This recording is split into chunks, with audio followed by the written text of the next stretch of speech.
তো পীর মুরিদির ব্যাপারে যে একটা কথা আলোচনা করছিলাম, সেই আলোচনাটা শুনেন। আমরা সাধারণ মানুষ যারা, তারা পীরের কাছে কেন যাবে, গুরুর কাছে কেন যাবে? এর আগে আপনি একটা জিনিস বোঝার চেষ্টা করুন সহজ পন্থায়। এই যে যারা লেখাপড়া করে না, স্কুল কলেজ বলেন, মাদ্রাসা বলেন, লেখাপড়া করে, তার বই আছে না? বই, এটা আসল বই বলেন বা সিলেবাস বলেন, গাইড বলেন, সবই তো লেখা আছে, প্রশ্ন তো সব লেখা আছে না? তো এরপরে স্কুলে মানুষ যাইতে হয় কেন? শুধু কি সনদপ্রাপ্ততার জন্য, সরকারি অনুমোদনের জন্য? স্যারে যে পড়া, আচ্ছা তা বুঝলাম, এটা যদি হয় তাহলে যে প্রাইভেট পড়ে কেন বলেন তো? বইয়ে তো সব লেখা, প্রশ্নও লেখা, উত্তরও লেখা, বইয়ের মধ্যে আছে, গাইডের মধ্যে আছে, সিলেবাসের মধ্যে আছে। তাহলে আমরা প্রাইভেট পড়ি কেন, ব্যক্তিগত পড়া পড়ি কেন বলেন তো? এটা সন্তানাদিদেরকে কেন পড়াই, ভালো ভালো ছাত্রের কাছে কেন পড়াই, বলতে পারবেন? আসলে সহজ কথা হচ্ছে, বইয়ে যা লেখা আছে তার স্মরণ শক্তিতে বা স্মৃতি শক্তিতে ধারণ করে না যথাযথভাবে। কেউ যদি এটা বুঝিয়ে দেয়, স্যার এটা আপনি স্কুলে হোক, কলেজে হোক, মাদ্রাসায় হোক, বা প্রাইভেটভাবে নিজের বাড়িতে হোক বা স্যারের বাড়িতে হোক, যদি সে বুঝিয়ে দেয় তাহলে এটা স্মৃতিতে ধারণ হয় শক্ত মজবুতভাবে, তাড়াতাড়ি। অর্থাৎ কি হয়, এই বইয়ের মধ্যে যে লিখিত অপঠিত আছে এটা সহজে আমি পড়ে নিজেই বুঝতে পারার চেষ্টা করতে পারি, কিন্তু আয়ত্ত হবে না সঠিকভাবে, যথাযথভাবে ওটা স্মরণে শক্তিতে ধরে না।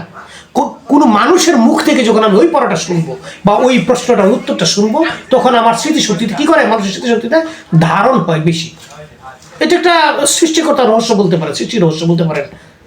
সহজ কথা এটাই, বইয়ের পড়াটা একই হুবহু পড়লে বুঝে আসলে, কেউ বুঝিয়ে দিলে বুঝে আসি। তদ্রুপ এটা ধর্মীয় ক্ষেত্রেও আপনি যে বিভিন্ন আসমানি বাণী আছে, বিভিন্ন আসমানি বাণীর মধ্যে সব লেখা আছে, প্রশ্ন বলেন, উত্তর বলেন, আমার কর্ম বলেন, আমার আদেশ নিষেধ, আমার গ্রহণীয় বর্জন, সব কিছু লিপিবদ্ধ আছে, লিখিত আছে, নিবন্ধিত আছে, কিন্তু আমি পড়ে সেটা রোজে বুঝতে পারবো না।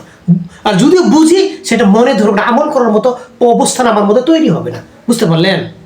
এই জন্য একটা গুরুর মুখ থেকে যদি আমি এটা শুনি, এই কথাটা, এই কাজটা, বা একটা মুর্শিদের কাছ থেকে শুনি, পীরের কাছ থেকে শুনবো, যখন কোনো মানুষ শুনবে তার হৃদয়ের মধ্যে আত্মস্থ হবে, তার অনুভূতিতে আসবে, এটা বাস্তবতায় আসে, এটা বাস্তবতা।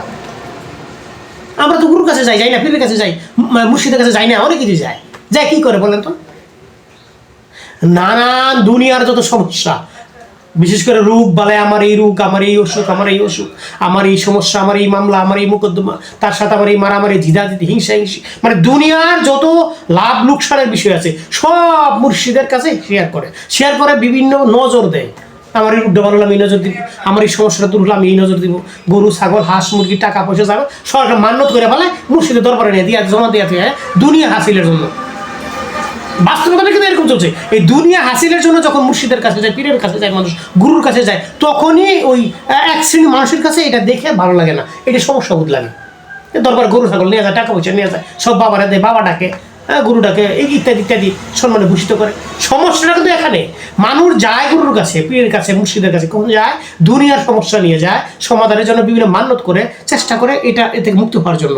কিন্তু কজন আমরা যাই আমার যে পূর্বগত বলছে, আমার আত্মার রোগ সারানোর জন্য, আমার আল্লাহর কালাম আসমানি বাড়ি যে আমার বুঝে আসে না, এটা কীভাবে বুঝতে পারি? আমার আমলে মন বসে না, কীভাবে আমলটা আমি করতে পারি? সালাতে মন নাই, শ্যামে মন নাই, আছে না, হজে মন নাই, জাকাতে মন নাই, দান সাদগায় মন নাই, এই মন এগুলো চায় না। তবে এই অশুদ্ধ মনটাকে, বিপরীত মনটাকে আমি কীভাবে শুদ্ধ করতে পারি, কি বসে আনতে পারি অবাধ্য মনটাকে? এই জন্য গুরুর কাছে, পীরের কাছে, মুর্শিদের কাছে যাওয়াটা উচিত। বুঝতে পারলেন? আমরা যখন অপব্যবহার করে ফেলেছি বা অপব্যবহার চোখে বাসে, তখন এটা সমস্যার সৃষ্টি হয়। আমরা এইভাবে চিন্তা করি না কেন? এইভাবে যদি আমরা চিন্তা করতে পারতাম, তাহলে জীবনটা অতি সহজ হতো, মানানসই হতো, আরও পরিশুদ্ধ হতো, আরও শান্তিময় হতো। পৃথিবীতে শান্তির জায়গা না, তথাপিও একটা সমঝোতার ভিত্তিতে জীবনযাপন করতে পারতাম, পরকালীন মহাশান্তির ব্যবস্থাপনার দিকে এগিয়ে যেতে পারতাম এবং লাভ করতে পারতাম আমরা। কথা বুঝতে পারলেন? তো বিষয়টা আমরা এভাবে নাচি এলোমেলো করে ফেলি। এই এলোমেলো যখনই করি, আমাদের বুদ্ধিজ্ঞান কম, তো এই জন্যই আমাদের সমস্যাগুলো জড়িয়ে ধরছে। বিশৃঙ্খলা সৃষ্টি হচ্ছে, আমরা বিশৃঙ্খলা এড়াতে পারছি না, এটা শুধু আমাদের নিজের বিষয়। আমরা নিজে পরিশুদ্ধ হওয়ার চেষ্টা করি, সরলতার সহিত পরিশুদ্ধ হই, দেখবেন আপনি সব কিছুই আস্তে আস্তে, ঠিক না হলেও একটা মিলের জায়গায় আমরা চলতে পারছি। এটা আশা রাখছি, আপনারা দেখুন।